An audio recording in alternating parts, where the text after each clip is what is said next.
Hi guys, nandito tayo dito sa may palayan nating binibidyohan noon nung nag-vlog tayo dito sa palayan na ito, yung mga pinagpastulan nila Ate Lori dito sa lugar na to. So ngayon, muli nating binalikan at mag-upload na tayo dito sa ating YouTube channel. Sana masuportahan nyo pa rin ako sa aking mga video gagawin kasi matagal tayong hindi nakapag-upload mga boss, no? So ngayon babalik tayo dito sa may pag-upload ng mga video dito. Pero paghalu-haluin na lang natin yung ating mga vlog, hindi lang dito sa may palayan, sa mga itik, kundi sa mga lugar dito sa Nueva Vizcaya na magagandang puntahan, mga pasyalan, mga bundok, mga pools. Yan yung ating i-upload dito sa ating channel para hindi naman kayo magsawa dito sa itikan lang. So yun, nakikita nyo sa likuran natin ay green na green yung ating mga palayan dito. Ayan, ang ganda ng mga bunga nila, oh.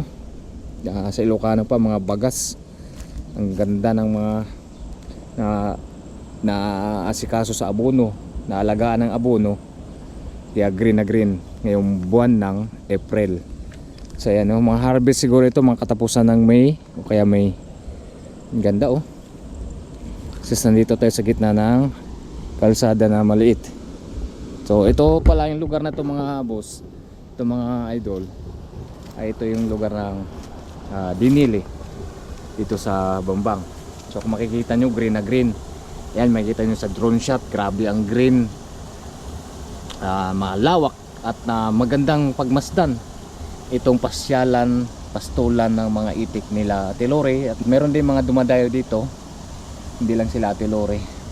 So ayan yung update natin dito sa may palayan mga boss. So yun, ay pakita lang natin sa inyo para may mga videos din tayo dito sa ating YouTube channel. So may mga tubig na rin, kahit summer ngayon maraming tubig.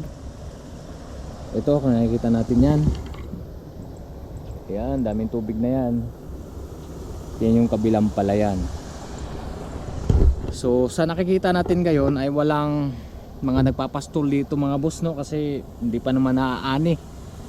Ayan, antayin pa natin to mga next month siguro, baka mag-harvest na sila at pwede nang pastulan itong mga palayan na ito.